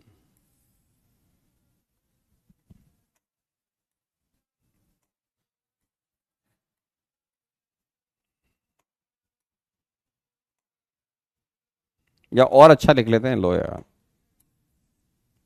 Electrolyte of aqueous solution of electrolyte. ठीक है, इसमें क्या होगा बेटा, बता रहा हूं मैं। वाटर को आप एज ए सॉल्वेंट यूज करते हैं, वाटर यूज्ड एज सॉल्वेंट, ठीक है। और ये जो इलेक्ट्रोलाइट्स हैं, फॉर एग्जांपल आप अभी आने वाले समय में जैसे HCl के सॉल्यूशन का इलेक्ट्रोलाइसिस करें, H2SO4 का सॉल्यूशन ले लें, सिल्वर नाइट्रेट का ले लें, जिस जो मन में आवे, सिल्वर नाइट्रेट का सॉल्यूशन ले लें, कॉपर सल्फेट का सॉल्यूशन ले लें। तो इन सॉल्यूशंस के इलेक्ट्रोलाइसिस करके आप मालूम कर सकते हैं कि एनोड कैथोड पर क्या बनेगा मेरे बच्चों। ठीक है, तो हम हमारे चाहे आप देखो एस सेल का इलेक्ट्रोलिसिस करो, चाहे H2SO4 करो, चाहे कोई भी लो, आपने ZnSO4 CSO4 सब पढ़ रखे हैं आपने, है ना। तो ये कितने भी कोई भी सॉल्यूशन लो, सॉल्ट का लो, एसिड का लो, वट एवर, बेस का लो, NaOH का लो, KOH का लो, NaCl का लो, आपको जो मन में आए ये लो, NaCl भी ले लो, क्यों छोड़ रहे, KCl ले लो, जो मन में आए। तो इनके इलेक्ट्रोलाइसिस का, या इनका जब आप इलेक्ट्रोलाइसिस करोगे तो वाटर को एज ए सॉल्वेंट यूज करोगे। तो वाटर को जब सॉल्वेंट यूज करोगे तो होता क्या है कि जैसे पानी मान लो आपने NaCl मिलाया, अब आयनिक काम आता है यहां पर, आयनिक पढ़ा हुआ है कि वाटर बहुत कम आयनाइज होता है, ये बात सही है। लेकिन वाटर जो बहुत कम आयनाइज होता है, आपने पढ़ा होगा कि वाटर जो एक पोलर सॉल्वेंट है, ये पार्शियली आयनाइज होकर H+ और OH- देता है, आपने ये 11th क्लास में पढ़ा हुआ है। और इसी के इक्विवेलेंट रिएक्शन एक और लिखी जाती है कि अगर आप सिंपल सिंपल आर्नियस कॉन्सेप्ट को पढ़ते हो आप, तो उसके अकॉर्डिंग ऐसे बोल दो, इसको आप ऐसे भी लिख सकते हैं, H2L + H2L दोनों के बीच में प्रोटॉन ट्रांसफर करवा दो, तो ये बन जाएगा H3O+ और ये बन जाएगा OH-। ये दोनों एक ही रिएक्शन मानी जाती हैं अगर आपने आयनिक ढंग से पढ़ा होगा तो। इन दोनों के इक्विलिब्रियम कांस्टेंट का नाम होता है KW। KW अगर आपको याद रहा हो तो कुछ ऑथर इसको H+ aqueous into OH- aqueous लिखेंगे, या फिर कुछ ऑथर इसको H3O+ एक्वस इंटू OH- लिखेंगे। एक ही बात है, दोनों रिएक्शन को एक जैसा माना जाता है। अगर आप ब्राउनस्टेन लोरी से इंस्पायर्ड है तो ऐसे लिख लो, और सिंपल सिंपल लिखना तो ऐसे लिखो। आयनिक में इन दोनों रिएक्शन को एक ही बात माना जाता है। इसके इक्विलिब्रियम कांस्टेंट का नाम है KW, नाम सुना होगा आपने बिल्कुल, है ना।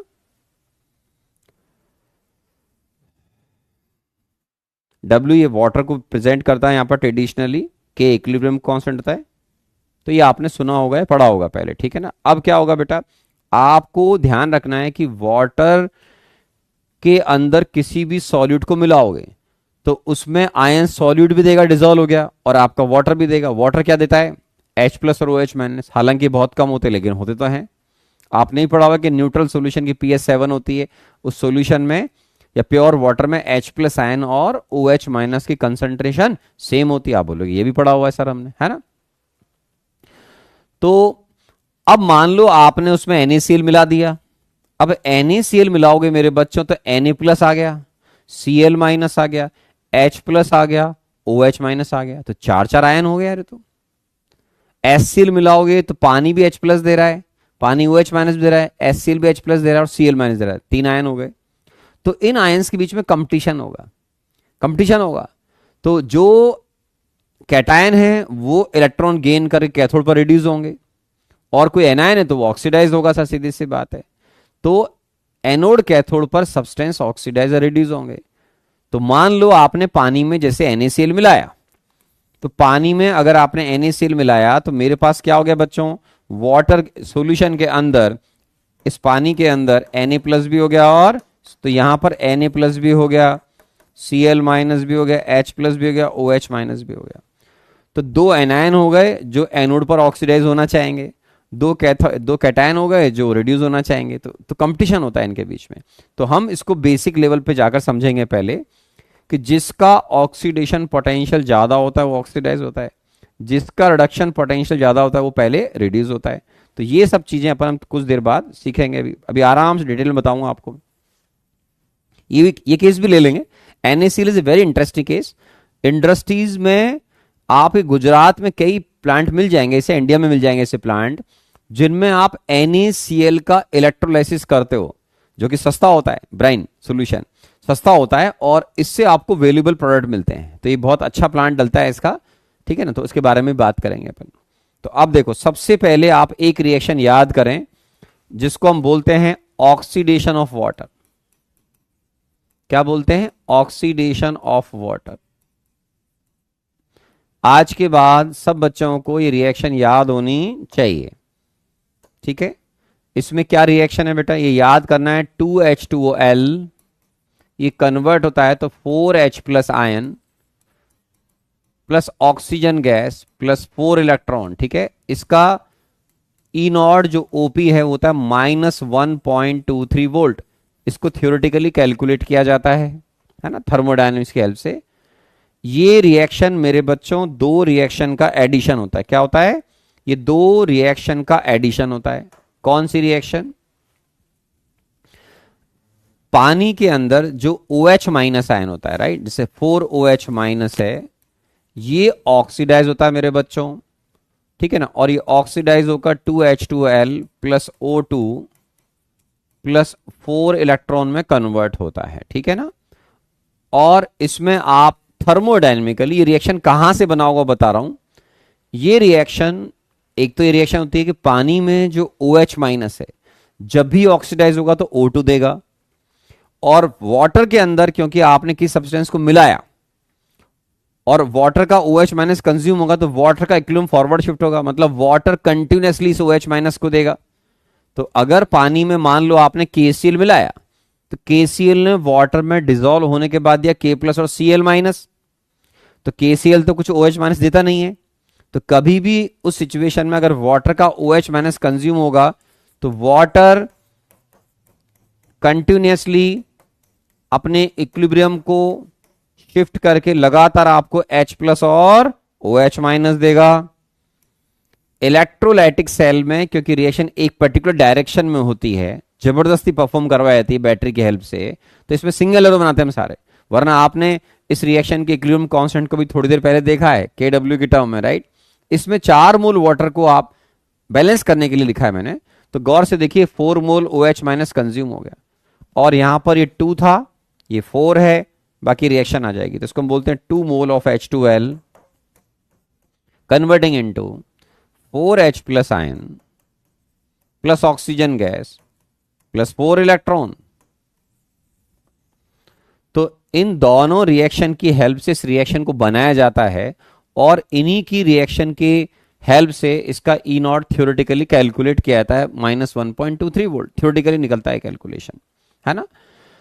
ये जो रिएक्शन है आप इसको ऐसे भी समझते हैं कि अगर आपने मान लो KCl मिलाया तो KCl जो है सर वो तो ना तो H प्लस देता ना OH माइनस देगा, न्यूट्रल सॉल्ट होता है। आयनिक की नॉलेज भी होनी चाहिए यहां पर।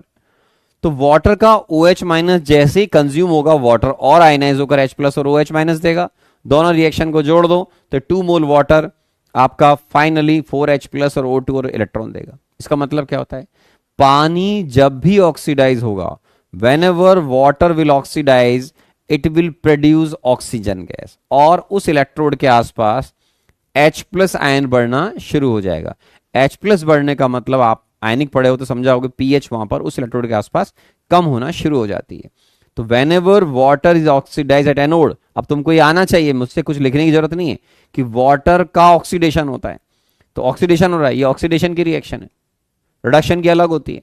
तो वाटर का ये ऑक्सीडेशन हो रहा है तो वाटर का ही रिडक्शन भी होता है। तो whenever oxidation of water takes place, oxygen gas is evolved at anode। तो आपको एग्जाम में डायरेक्ट ये रिएक्शन याद होनी चाहिए, और आपके माइंड में चलता है कि वाटर का OH माइनस जैसे कंज्यूम होगा वाटर और आयनाइज होगा, और फाइनली वाटर आपको इस तरीके से लगातार O2 देगा, और उस इलेक्ट्रोड के आसपास क्योंकि OH माइनस लगातार कंज्यूम हो रहा है तो H प्लस आयन बढ़ना शुरू हो जाता है। तो ये बड़ी इंटरेस्टिंग बात होती है इसके अंदर। तो ये वाटर का ऑक्सीडेशन का रिएक्शन है। आज के बाद आपको ये रिएक्शन याद होनी चाहिए। दूसरा होता है सर रिडक्शन ऑफ वाटर। क्या होता है? Reduction of water. Reduction of water की जो रिएक्शन है मेरे बच्चों, इसमें वाटर जब रिड्यूस होगा तो इसकी रिएक्शन आपको याद रखनी है 2H2L प्लस 2 इलेक्ट्रॉन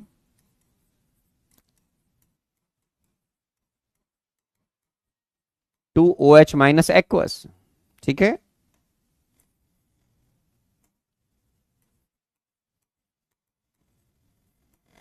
इसका E0 जो है रिडक्शन पोटेंशियल इसका -0.8274 वोल्ट है। आप राउंड फिगर में 0.83 वोल्ट याद कर लो राउंड फिगर में, ठीक है।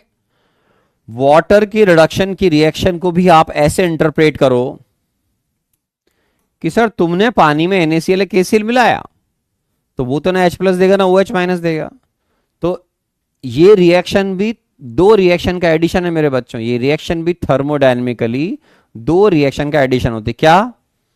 जब भी ये वाटर रिड्यूस होता है तो होता क्या एक्चुअल में कि ये कैथोड काम कर रहा होगा, जो रिडक्शन हो रहा है तो इलेक्ट्रॉन एनोड से कैथोड तरफ आएंगे। एनोड पर मान लो कोई सब्सटेंस ऑक्सीडाइज हो रहा है मेरे बच्चों, तो वो जो इलेक्ट्रॉन इधर कैथोडिक कंपार्टमेंट में आएंगे, इनको वास्तव में पानी में present H plus ion electron gain करके हाइड्रोजन में कन्वर्ट होता है।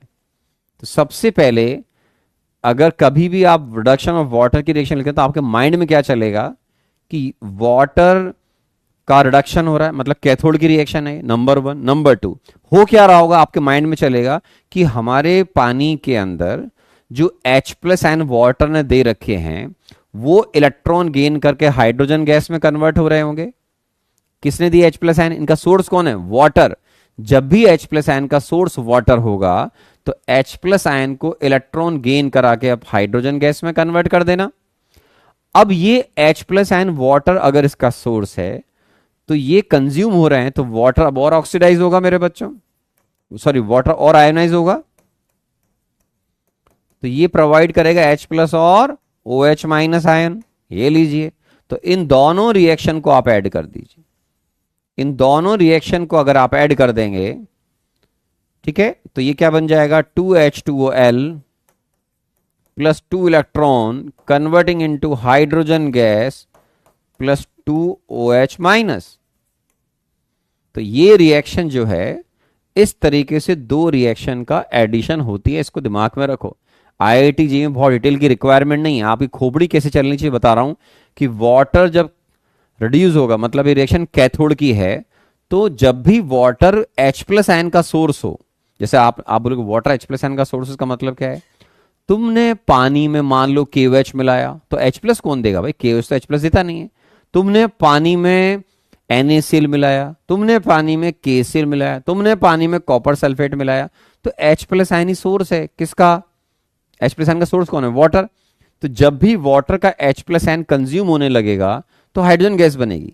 और उसमें अंदर क्या चल रहा होगा कि जैसे ही वाटर का H प्लस आयन कंज्यूम होता होगा तो वाटर और ज्यादा आयनाइज होकर H प्लस और OH माइनस प्रोड्यूस करेगा। इस इक्विलिब्रियम के बारे में आप जानते हैं, अभी आयनिक में हमने इसको KW बोला था, पर यहां पर सिंगल एरो क्यों बनाते हैं? रिएक्शन लगातार ऐसे चल रही होती है।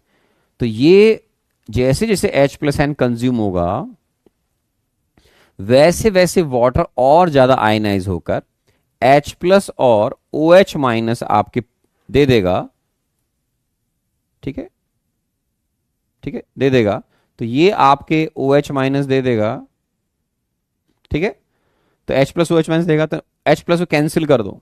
तो ये रिएक्शन का मतलब होगा जब भी वाटर रिड्यूस होगा तो कैथोड पर हाइड्रोजन गैस बनेगी। क्या बनेगी? Hydrogen gas. और OH माइनस उस इलेक्ट्रोड के आसपास बढ़ता जाएगा। हाफ रिएक्शन को देखकर ये समझ में आना चाहिए आज के बाद कि जब भी वाटर सॉल्वेंट रहेगा, मीन्स जब आप एक्वस सॉल्यूशन में इलेक्ट्रोलाइसिस करेंगे, तो ऑलवेज रिमेंबर कि आप किसी भी एक्वस सॉल्यूशन का जब भी इलेक्ट्रोलाइसिस कर रहे हैं तो आपकी खोपड़ी चलनी चाहिए कि हाइड्रोजन गैस कैथोड पर बनती है और ऑक्सीजन गैस एनोड पर बनती है। और उसमें अंदर की बात क्या है? ये वाली बात है कि पानी का OH माइनस जब भी ऑक्सीडाइज होगा O2 बनाएगा मेरे बच्चों, तो वाटर और आयनाइज होगा। बैलेंस करके लिखा है रिएक्शन को। ठीक है, तो इसका मतलब होता है वाटर जब ऑक्सीडाइज होगा तो O2 गैस एनोड पर बनेगी। ठीक है ना, एनोड पर ऑक्सीडेशन तो आप तो सबको याद हो गया होगा। और कैथोड पर हमेशा हाइड्रोजन गैस निकलेगी। जब भी आपको लगता है कि पानी रिड्यूस हो रहा है तो कैथोड पर हाइड्रोजन गैस बनेगी। तो एक तो ये सीखो जो कई बच्चों को आता ही नहीं है बिल्कुल ही, बिल्कुल इलेक्ट्रोकेमिस्ट्री फॉर्मूले के नाम पे थ्योरी पढ़ते ही नहीं है, बस एक आध फॉर्मूला पढ़ लिया फर्स्ट लॉ का, उन्हें कहा इलेक्ट्रो आ गया, कुछ नहीं आता है इसका मतलब। इसमें जो आप देख रहे हैं उसके अकॉर्डिंग आज के बाद ही ध्यान रहेगा कि हाइड्रोजन गैस एक्वस सॉल्यूशन में कभी एनोड पर नहीं बन सकती। बच्चे बहुत कंफ्यूज होते हैं एग्जाम में। एनोड पर तो ऑक्सीडेशन होता है, तो अभी सिखाया ना O2 बनेगी। कैथोड पर जब भी आप किसी एक्वस सॉल्यूशन का इलेक्ट्रोलिसिस कर रहे हैं और अगर वाटर रिड्यूस हो रहा है, वाटर रिड्यूस हो रहा है, तो आप उस सिचुएशन में लिखो कि कैथोड पर हाइड्रोजन गैस बनेगी। और मान लो एक बड़ी इंटरेस्टिंग मैं बताता हूं, पानी में आपने HCl मिलाया और HCl ही सोर्स है H प्लस आयन का। बच्चों को आयनिक आना चाहिए कि सर मान लो आपने लिखा 1 MnHCl, 0.1 MnHCl, 0.01 MnHCl, तो क्या होता है वाटर के अंदर H plus ion contribution negligible हो जाता है। फिर तो पीएच कौन डिसाइड करता है? HCl। 1 MnHCl के पीएच अपन बोलते हैं सर 0 या ऑलमोस्ट 0, 0.1 के पीएच 1, 0.01 MnHCl के पीएच 2, 0.001 के पीएच 3। कभी भी अगर वाटर में आपने किसी इलेक्ट्रोलाइट को मिलाया, जैसे मान लो मैंने वाटर में HCl को मिलाया, तो सॉल्यूशन फेयरली कंसंट्रेट आपको एग्जाम में जनरली दिए जाते हैं 1 m या 0.1 m। 1 m तो कंसंट्रेट हो गया, 0.1 m, 0.01 m।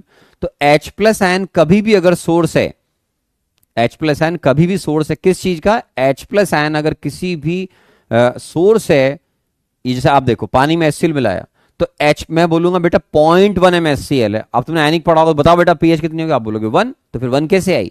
मतलब पानी में जब आप HCl मिलाओगे तो मेनली H प्लस आयन आपका HCl दे रहा है, वाटर से आने वाला H प्लस आयन नेग्लिजिबल था। ये थ्योरी आपको पहले से आयनिक में आनी चाहिए, उसके लिए यहां जगह नहीं है।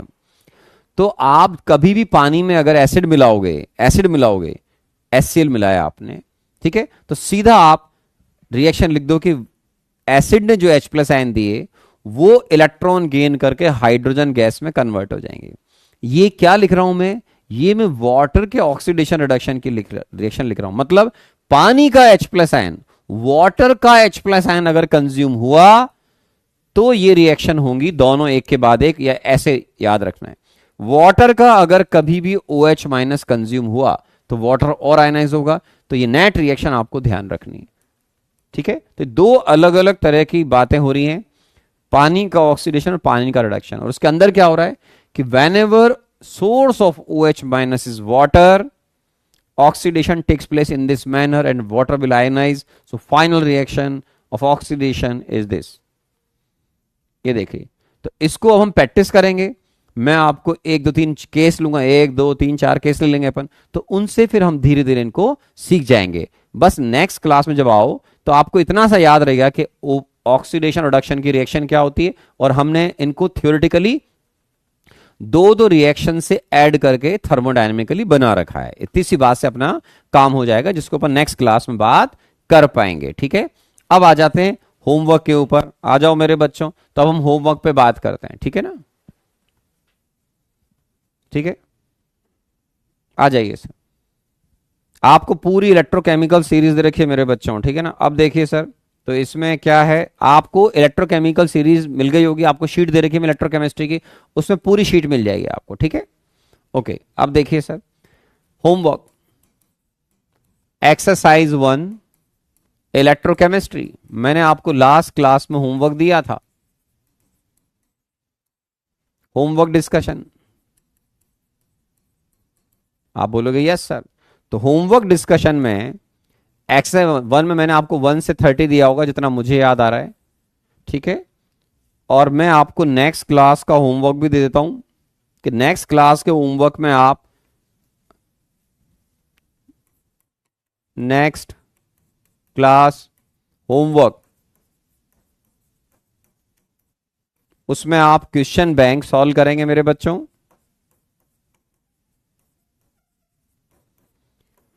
क्वेश्चन बैंक में आप इसमें 1 से लेकर बड़े आराम से इत्मीनान से 1 से 20 सॉल्व कर सकते हो। 1 से 20 आराम से 40 मिनट के आसपास में आराम से सॉल्व हो जाएंगे बच्चों, ठीक है। 40-45 मिनट में सॉल्व हो जाएंगे। और मैंने आपको लास्ट क्लास में चेक कर लेता हूं, एक्सरसाइज 1 में दिए थे, यस, कहां से कहां दिए थे? 1 से 30 दिए थे, तो 1 से 30 दिए थे, ठीक है। तो आपको अगर इनमें कोई डाउट हो 1 से 30 में, तो आप मुझे बताएं, मैं वो प्रॉब्लम आपकी सॉल्व कर दूंगा, ठीक है ना। 1 से 30 दिए थे, वेरी गुड। एक बच्चे को 18 में डाउट है और एक को 23 में डाउट है, ठीक है सर।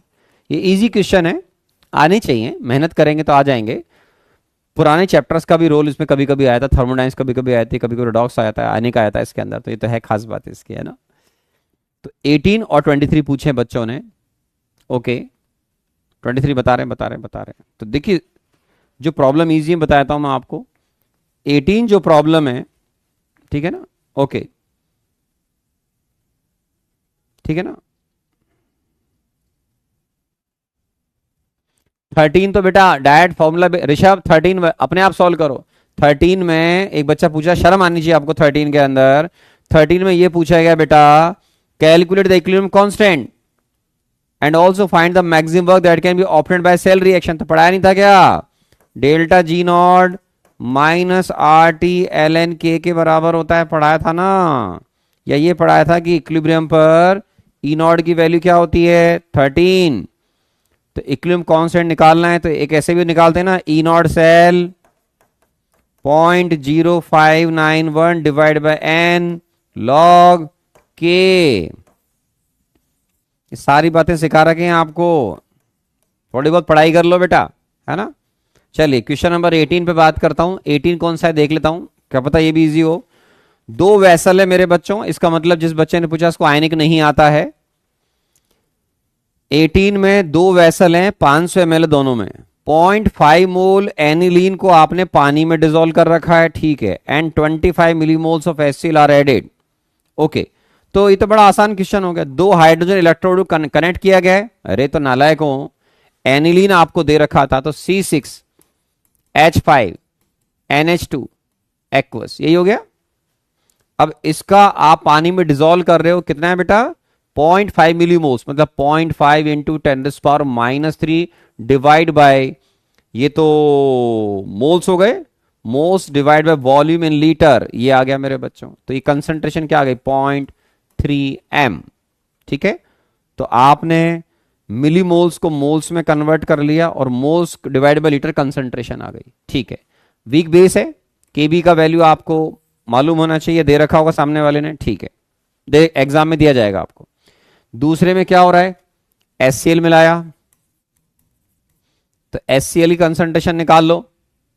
क्या कंसंट्रेशन आएगी बेटा इसकी 25 millimoles, 25 into 10⁻³ divide by 0.5 litre, ये भी कंसंट्रेशन आ गई।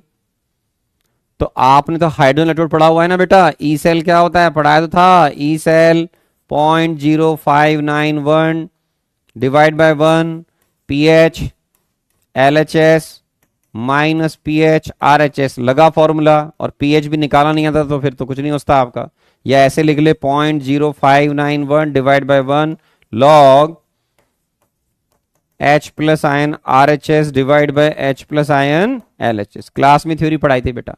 तो जिस बच्चे ने पूछा आयनिक की प्रॉब्लम बेटा, ठीक है, हो जाना चाहिए।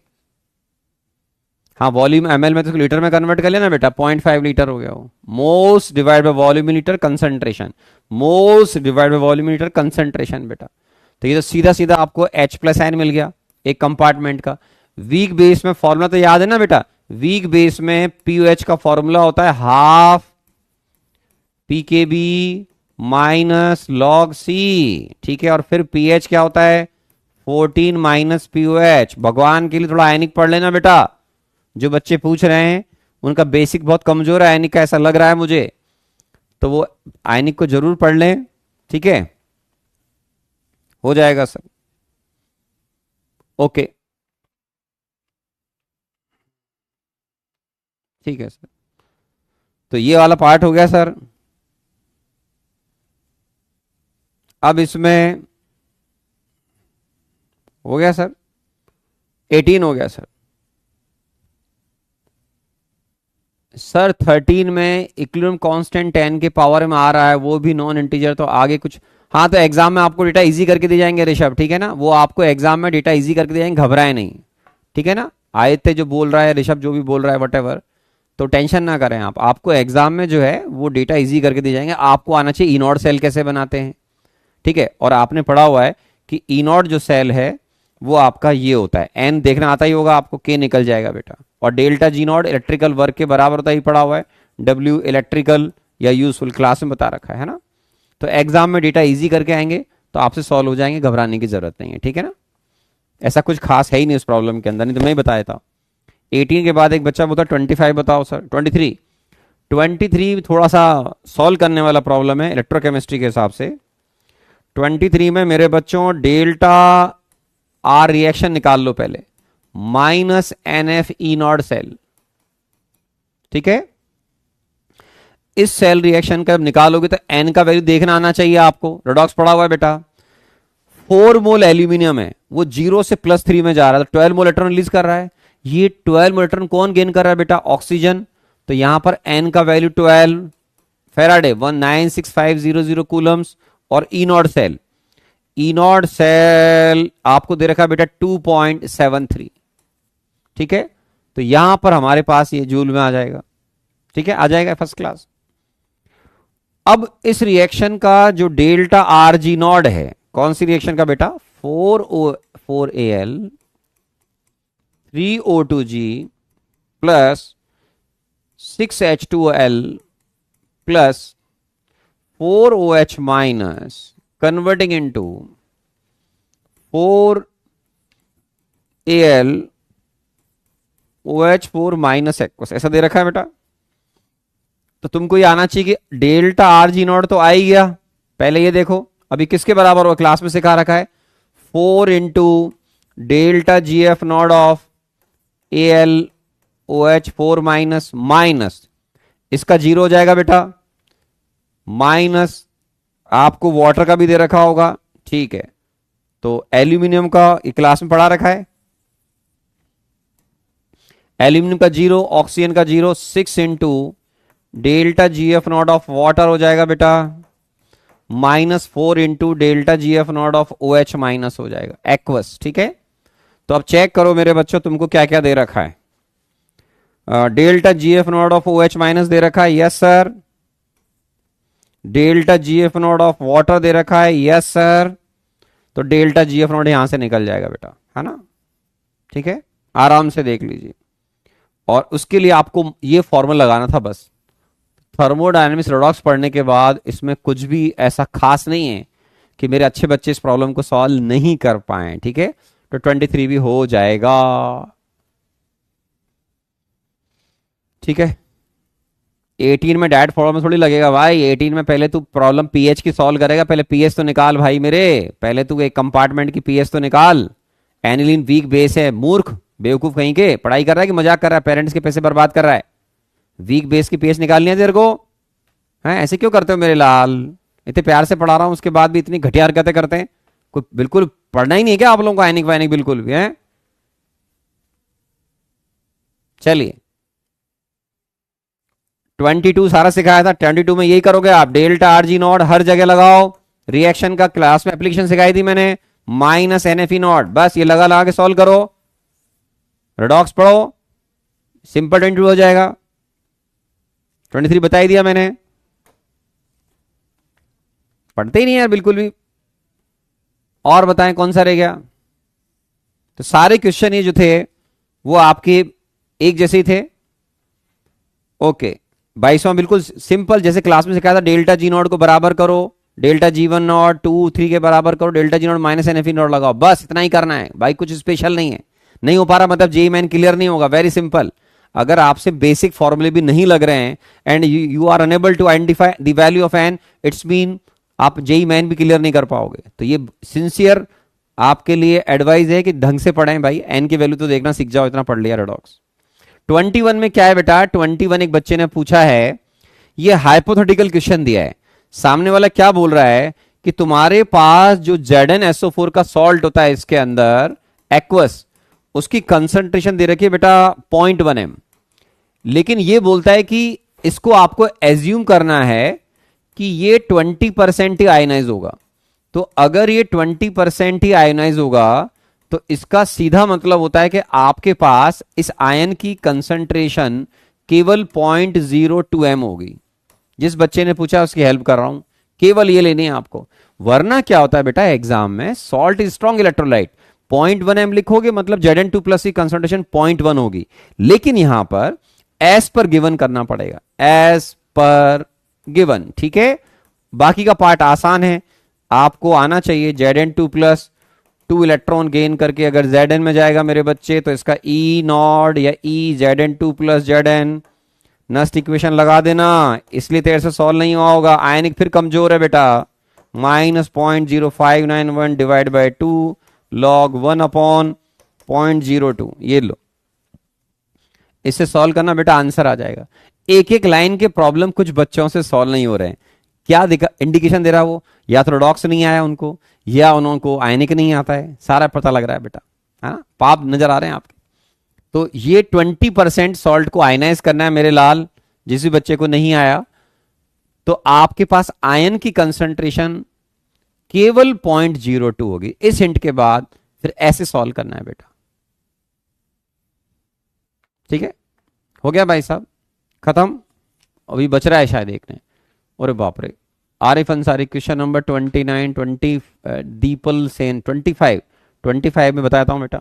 25 मेरे बच्चे थोड़ा अलग तरह का प्रॉब्लम हो गया।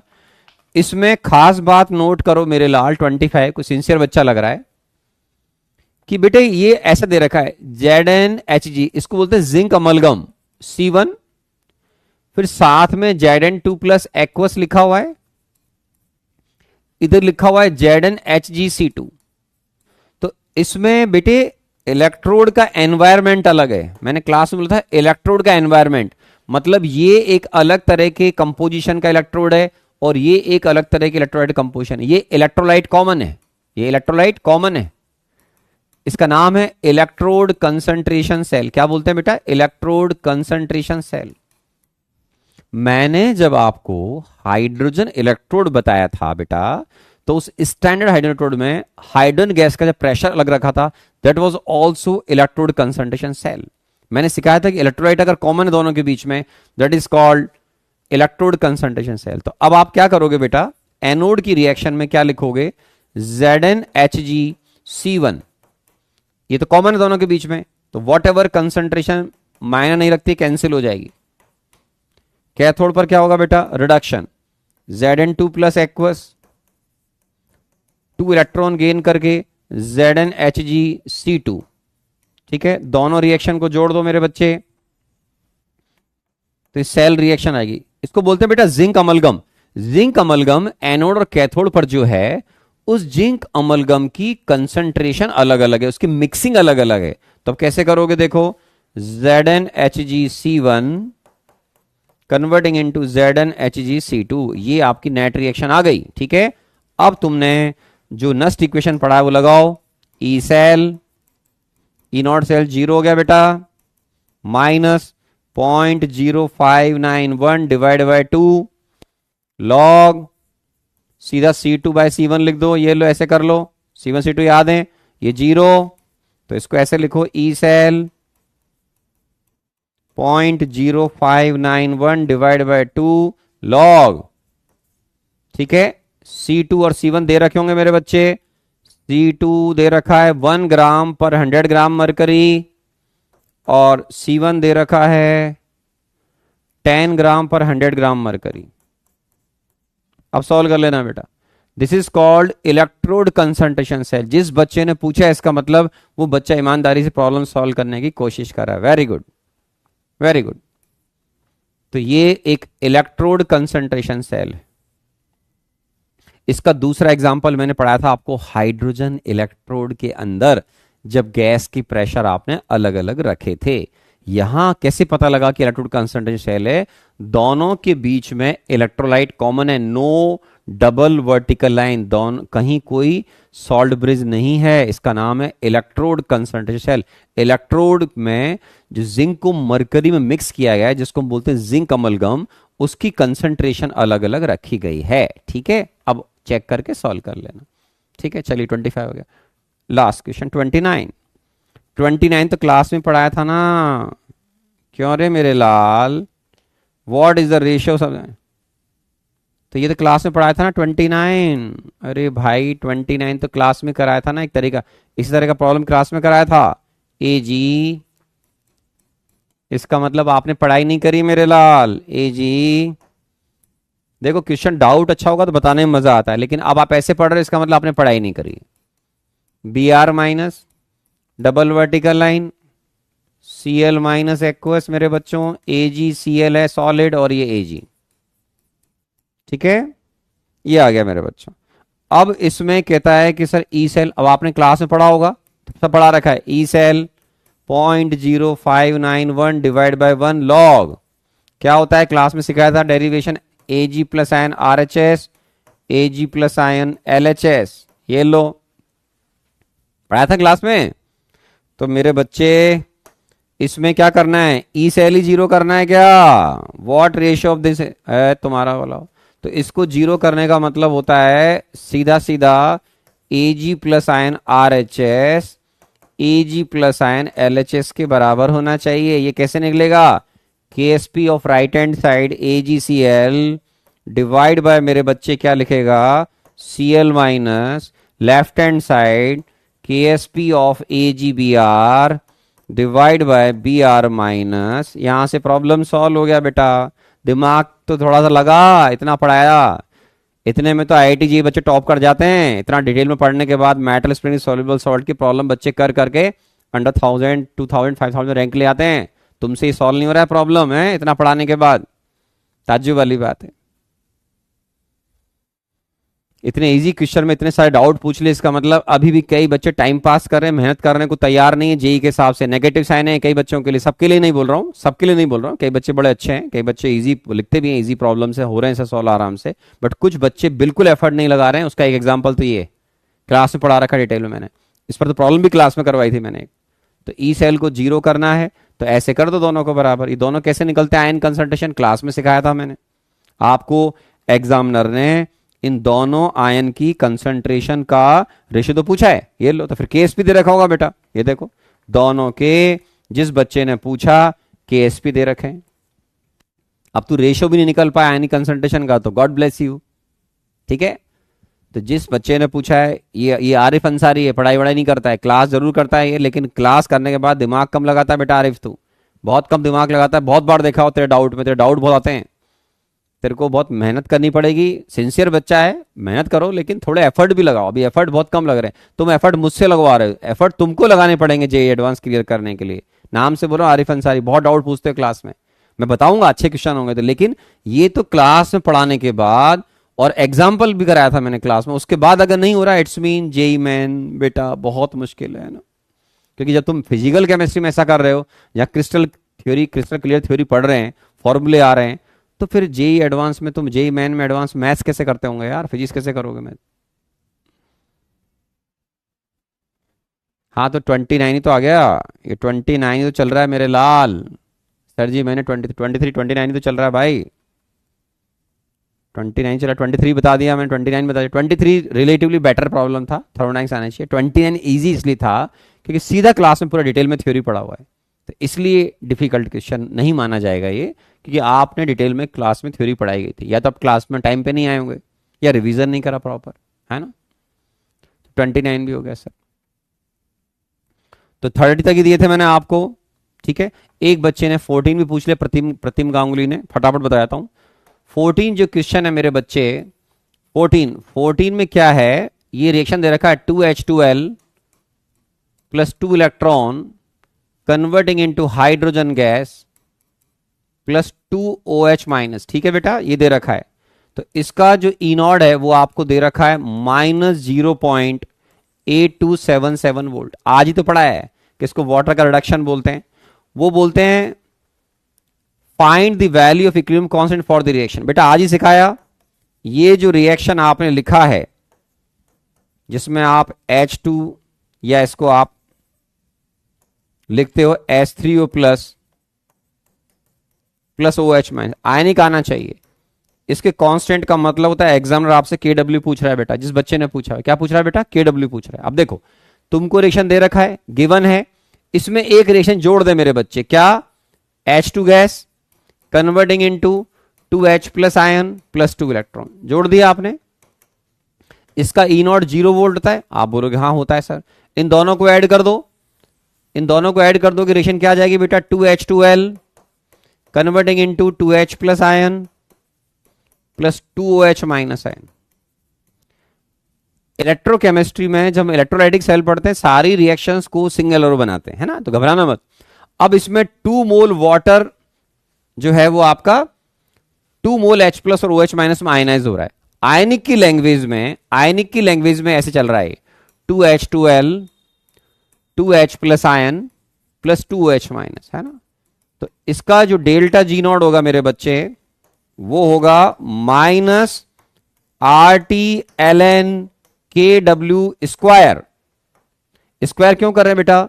2 मोल वाटर आयोनाइज हो रहा है, 2 मोल ये इसमें डबल H प्लस एन जो है और OH माइनस आयोनाइज हो रहा है, ये आयोनाइज होकर बन रहे हैं वाटर से। तो इसका KW जब लिखोगे तो KW का स्क्वायर करना है। और डेल्टा जी नॉट कैसे लिखोगे? इसका ई नॉट सेल तो निकल ही गया, इसका ई नॉट सेल तो वही -0.82, ये रिडक्शन पोटेंशियल है, ठीक है। तो रिडक्शन पोटेंशियल है तो इसका E naught cell OP plus RP RHS, तो ठीक है ना। तो ये तो 0.8277 वोल्ट ही रहा, ठीक है। तो डेल्टा जी नॉट को क्या लिखेगा बेटा? -NFE not. एन का वैल्यू क्या लेगा मेरे लाल? एन का वैल्यू 2, ठीक है। तो ये क्वेश्चन नंबर 14 हो जाएगा। और फिर भी याद दिला दूं दोबारा से, अगर बच्चे को नहीं समझ में आ रहा हो तो, बेटे इसका इक्विलिब्रियम कांस्टेंट KW का स्क्वायर कहलाएगा। और अगर आप ऐसे लिखते हो simple H2L converting into H plus OH minus, तो इसके इक्विलिब्रियम कांस्टेंट को हम KW बोलते हैं। आयनिक केमिकल इक्विलिब्रियम के बेसिक्स हैं ये, है ना।